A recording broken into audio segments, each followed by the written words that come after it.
Now, by definition, commencement speakers at an Ivy League college are considered successful. But a little over a year ago, I experienced a profound and very public disappointment. I did not get what I wanted, and I left a system that had nurtured and helped define me for the better part of 17 years. But then something spectacular happened. Fog-bound, with no compass and adrift, I started trying things. I grew a strange cinnamon beard. I dove into the world of social media. I started tweeting my comedy. I threw together a national tour. I played the guitar. I did stand-up, wore a skin-tight blue leather suit, recorded an album, made a documentary, and frightened my friends and family. Ultimately, I abandoned all preconceived perceptions of my career path and stature and took a job on basic cable, with a network most famous for showing reruns, along with sitcoms created by a tall black man who dresses like an old black woman. I did a lot of silly, unconventional, spontaneous, and seemingly irrational things. And guess what? With the exception of the blue leather suit, it was the most satisfying and fascinating year of my professional life. To this day, I still don't understand exactly what happened, but I have never had more fun, been more challenged, and this is important, had more conviction about what I was doing. How could this be true? Well, it's simple. There are few things more liberating in this life than having your worst fear realized.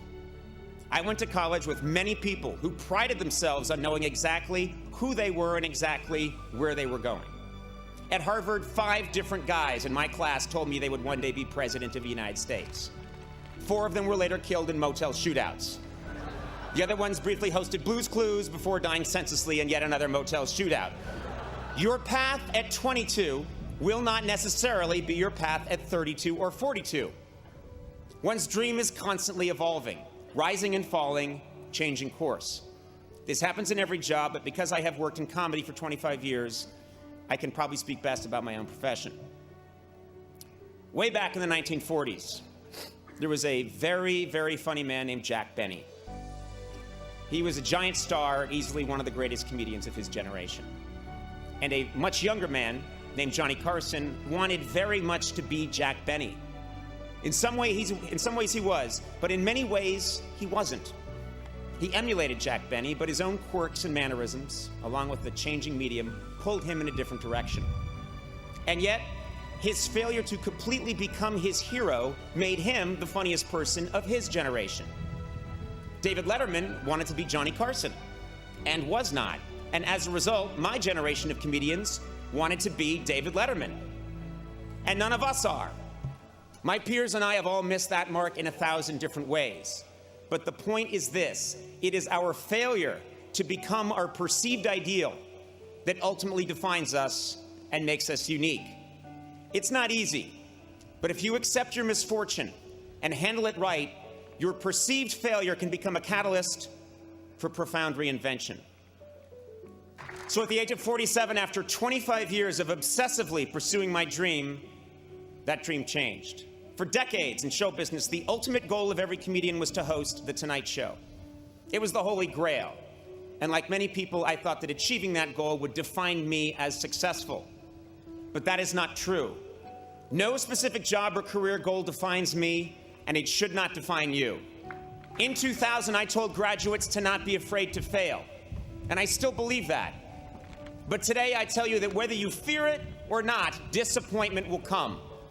The beauty is that through disappointment, you can gain clarity, and with clarity comes conviction and true originality. Many of you here today are getting your diploma at this Ivy League school because you have committed yourself to a dream and worked hard to achieve it. And there is no greater cliche in a commencement address than follow your dream. Well, I'm here to tell you that whatever you think your dream is now, it will probably change, and that's okay. 4 years ago, many of you had a specific vision of what your college experience was going to be and who you were going to become. And I bet today most of you would admit that your time here was very different from what you imagined. Your roommates changed, your major changed. But through the good, and especially the bad, the person you are now is someone you could never have conjured in the fall of 2007. I've told you many things today, most of it foolish, but some of it true. I'd like to end my address by breaking a taboo and quoting myself from 17 months ago. At the end of my final program with NBC, just before signing off, I said, work hard, be kind, and amazing things will happen. Today, receiving this honor and speaking to the Dartmouth class of 2011 from behind a tree trunk, I have never believed that more. Thank you very much and congratulations.